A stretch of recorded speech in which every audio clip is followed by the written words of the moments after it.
I am 81 years old, and I am recording this message today as the most urgent and terrifying warning for anyone who is currently looking into the eyes of their spouse and naively believing that the person sitting across from them will always remain the exact same person. Because the absolute darkest and most agonizing truth about getting older is not the physical pain, the loss of your mobility, or even the creeping fear of your own inevitable death. The absolute worst part of aging is being a helpless, paralyzed witness as an invisible and completely ruthless enemy methodically destroys the mind and the personality of the person you love most on this earth cell by cell, leaving you with nothing but their breathing physical shell. If you are currently in your 60s or 70s and you have spent decades working yourself to the bone, building a perfect family home, accumulating savings and raising children whom you trust with your entire heart, I am begging you to stop whatever you're doing right now, turn off all your distractions, and listen to my confession until the very last second, because the clock of your life is ticking away, and most people wait until the absolute end of their lives to realize they spent it trusting the wrong people. Our personal tragedy did not announce itself with any sudden dramatic medical emergencies or loud alarms. It snuck into our beautiful home as quietly as a shadow hiding behind the mask of ordinary age-related fatigue, behind forgotten names of distant relatives, misplaced car keys, and my wife asking the exact same simple question 3 or 4 times within a single hour. I desperately chased away the terrifying thoughts that kept me awake at night. I aggressively argued with our family doctors, and I drained massive portions of our retirement accounts on expensive private consultations, experimental neurostimulators, and highly touted supplements, completely refusing to accept the cold, deadly sentence that hung over our heads, which was early-stage, rapidly progressing dementia. I turned my entire existence into an endless, exhausting marathon of absolute control, hiding dangerous objects from the kitchen, recording her every single step, and answering all the phone calls from our adult children on her behalf, constantly lying to them and to myself that we had everything completely under control, that she was getting better, and that her confusion was just a temporary mental fog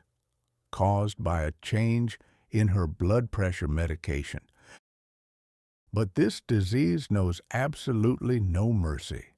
It does not stop for a single second to let you catch your breath, and it ruthlessly erases entire decades of shared beautiful memories, wiping away our European travels, the names of our mutual friends, the faces of our own grandchildren, and ultimately turning the brilliant, vibrant woman I had shared every single day of my life with into a terrified, confused hostage, trapped inside the crumbling walls of her own deteriorating brain. I was sleeping for barely 2 hours a night, constantly keeping one eye open and listening to every single rustle in the hallway, absolutely terrified that she would unlock the front door, wander out into the freezing night, and freeze to death while I felt my own physical health rapidly collapsing under the crushing weight of this unbearable around-the-clock stress.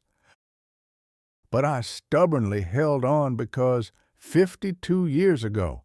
I stood before God and made a sacred vow to be with her in sickness and in health, even when the sickness completely swallowed all the joy we ever had. Every new sunrise brought a fresh, devastating loss to our doorstep yesterday. She forgot how to use the television remote today. She could not remember how to turn on the bathroom faucet, and I knew with sickening certainty that tomorrow she would look at her own hands as if she were seeing them for the very first time in her life. This daily irreversible degradation was slowly killing me from the inside out. I would lock myself in our guest bathroom, turn on the shower to muffle the sound, and silently scream from sheer helplessness, so she would not see my tears, begging every possible higher power to give me my real wife back for just one single hour, for just one short, meaningful conversation, so I could hear her true voice and feel her genuine presence. But the universe remained entirely deaf to my desperate pleas. My exhausting struggle was absolutely futile. I was merely delaying the inevitable fatal moment of a complete break from reality, pushing myself to the absolute breaking point of physical and mental collapse, entirely cutting myself off from the outside world, from my lifelong friends and my hobbies, turning into a silent, invisible shadow, wandering through a house full of fading ghosts. That specific Tuesday morning is burned into my fragile memory forever as the most agonizing and deep scar that will never stop bleeding. No matter how much time passes, I walked up to her in our sunlit living room holding a small plate with her favorite oatmeal cookies and a cup of warm chamomile tea. I gently touched her fragile shoulder, and that was exactly when she violently recoiled from my hand, looked up at me with completely alien eyes, filled with pure animalistic terror, and asked, "Who are you, and what do you want from me?" In that exact fraction of a second, my entire world completely shattered into a million irreparable pieces. I physically felt my heart stop beating in my chest, and my lungs absolutely refused to take in any more oxygen. Because hearing those specific words from the woman you have loved more than your own life for over half a century is the highest possible level of psychological torture. It is literally the equivalent of being buried alive while still breathing. I dropped the plate on the hardwood floor and frantically started saying my name over and over again. I showed her my wrinkled hands with my golden wedding ring. I tried to gently hug her to calm her down, but she started screaming at the top of her lungs, calling out for help to her father, who had been dead for over 30 years, demanding that I, an absolutely unfamiliar and dangerous intruder, leave her house immediately.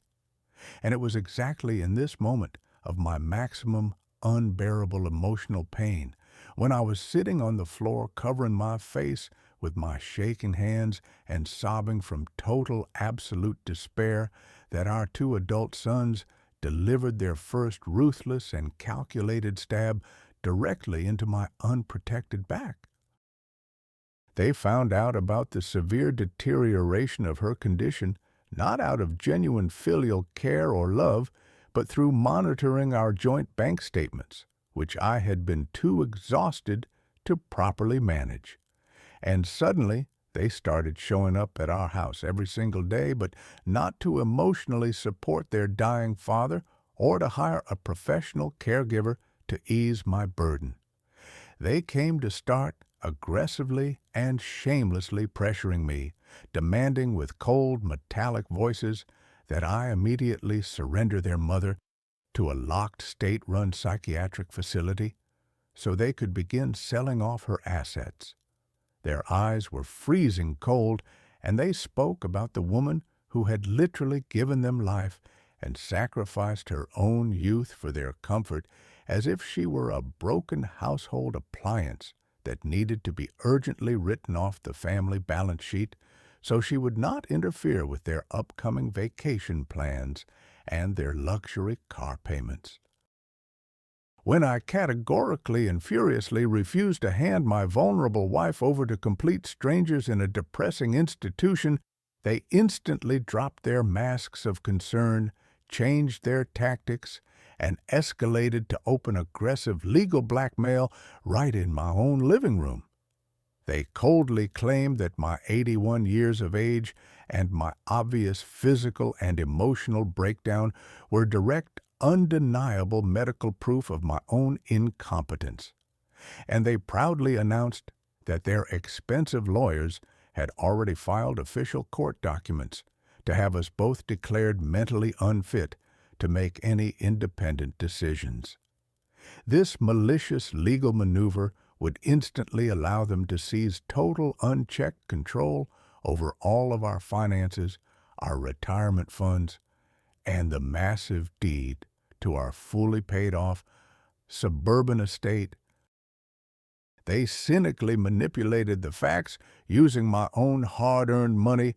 to pay their attorneys to prove that I posed a physical threat to my wife because of my severe sleep deprivation, and they initiated a forced eviction process, planning to lock us away in 2 separate cheap state-run asylums while keeping all of our accumulated life savings for themselves under the legal guise of estate management. I found myself in absolute terrifying isolation, fighting a lonely war against a corrupt legal system and my own predatory, money-hungry children stuck in a house with a wife who was completely terrified of my presence, without a single ally or friend I could trust, fully realizing that these monsters I had raised were perfectly ready to burn my entire life to the ground just for quick, early access to my bank accounts before time ran out. Time was rapidly working against me, as the walls closed in my primary bank accounts were temporarily frozen at the official request of my son's ruthless lawyers. I was receiving daily threatening phone calls and intimidating court subpoenas delivered to my front door, and my beloved wife was sinking deeper into her own impenetrable darkness every single day. In this state of absolute blind desperation, I frantically searched the house for any old medical documents or insurance policies that could somehow legally prove my ability to independently pay for her in home care and fight off my children in front of a judge, while desperately rummaging through old dusty paper files in her heavy oak desk, which I had not opened in over a decade out of profound respect for her personal privacy. I stumbled upon a hidden, double-bottomed compartment containing a heavy metal safe, the access code to which instinctively turned out to be the exact date we first met in the spring over 50 years ago. When the heavy lock finally clicked open, my hands violently trembled in pure, overwhelming shock, because inside lay not just an old, outdated medical record, but a massive, thick stack of fresh legal documents heavily stamped with federal notary seals dated exactly 3 years prior, when she was still perfectly healthy. Alongside those thick legal documents was a small silver digital voice recorder containing her beautiful voice, that same strong, confident, and crystal-clear voice of my Eleanor that I thought I had lost forever to the disease. And when I pressed the play button, I heard a brilliant truth that instantly turned my entire collapsing world upside down and made me weep uncontrollably, with unbelievable pride and a bitter realization of her ultimate sacrifice. On the crackling recording, she calmly and lovingly explained that she had learned about her terrifying terminal diagnosis at the very earliest possible stage, long before the first noticeable symptoms ever appeared to me. And instead of panicking, crying, or immediately shifting this heavy emotional burden onto my aging shoulders, she began quietly and closely observing the behavior of our adult children. She quickly recognized their predatory, money-hungry true nature during several of their secret, hushed conversations at family dinners, where they prematurely discussed dividing our property and selling our home.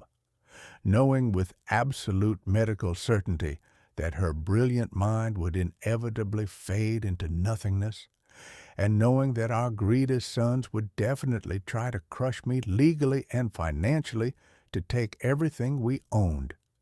She spent her final precious months of clear consciousness secretly hiring the most aggressive and expensive trust attorney in the entire state. She worked tirelessly behind the scenes, establishing an absolutely impenetrable, irrevocable federal family trust, transferring every single cent of our savings, our investment portfolios, and the deed to our home directly into it to protect me from the storm she knew was coming. She carefully recorded video and audio proof of her full absolute mental capacity. At the exact time of signing the papers, she voluntarily passed every possible rigorous psychiatric evaluation from independent doctors, so that no greedy lawyer could ever challenge this document in any court, and she officially appointed me as the sole lifelong and completely untouchable trustee of our entire estate. She explicitly wrote a categorical legal ban on any interference from our children under any circumstances, permanently locking them out of our wealth and ensuring I would never be thrown into the street.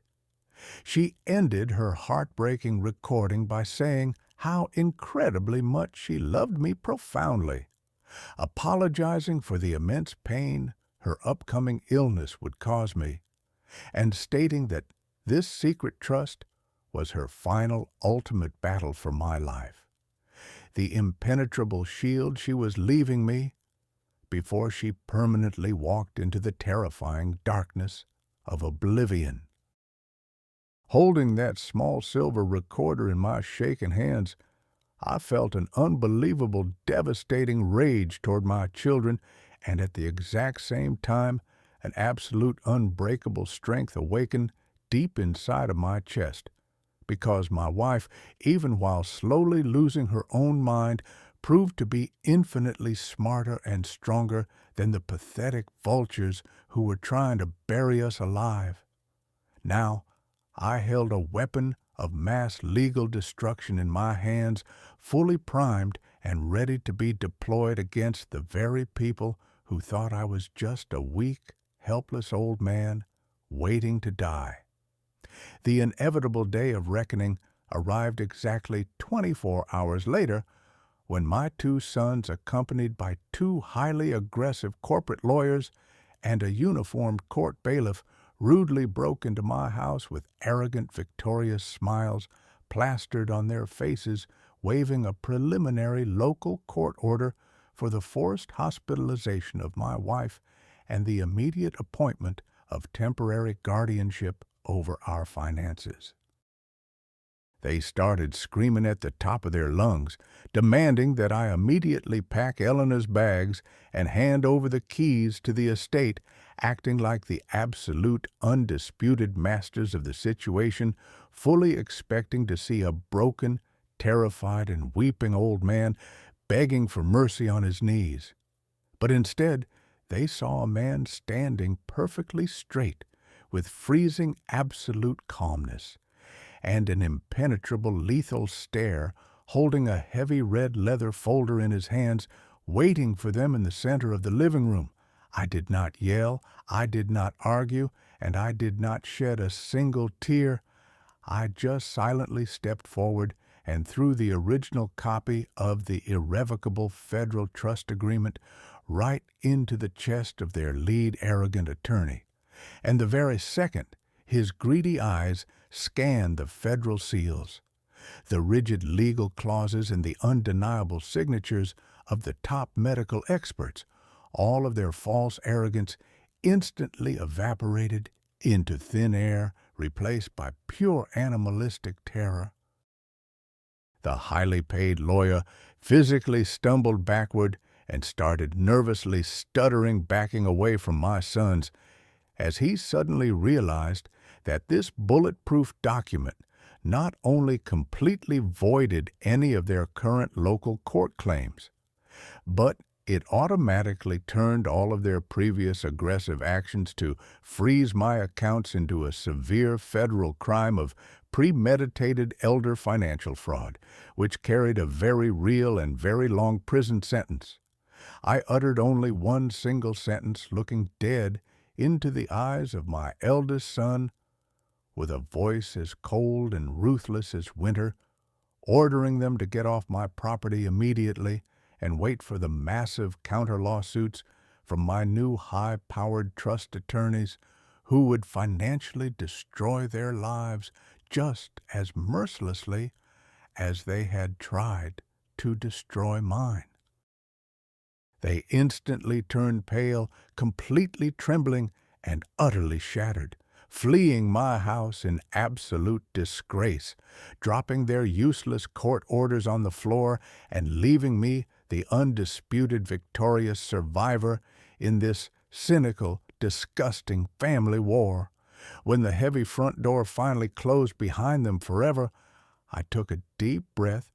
and slowly walked back into the quiet living room where my Eleanor was sitting on the couch, and she once again looked up at me with genuine fear in her empty eyes, repeating that same agonizing, heartbreaking question, asking, "Who are you, and what are you doing here in my house?" But this time, my old heart did not shatter. I no longer felt the crushing weight of despair. I simply walked over to her, sat down gently beside her, took her fragile, trembling hand in mine, and replied with a warm, soft smile, "I am the one who will never, ever betray you. I am the man who will stand firmly between you and the whole damn world until my very last breath leaves my body." I had successfully won the most important and terrifying battle of my entire 81 years of life. I had preserved our dignity, our massive home, and our financial independence, but my greatest and most precious reward, this amazing, brave woman sitting next to me, will forever remain locked away in her own silent darkness. And that is the cruel, heavy price I gladly pay every single day, knowing that true, profound love is not measured by perfect memory or romantic words, but by the absolute, unwavering ability to fiercely protect each other when everyone else in the world turns their backs and shows their teeth. Do not wait until you are 80 to realize that your safety is your own responsibility. Protect your assets, protect your peace, and never trust anyone who only smiles at you when they want your money.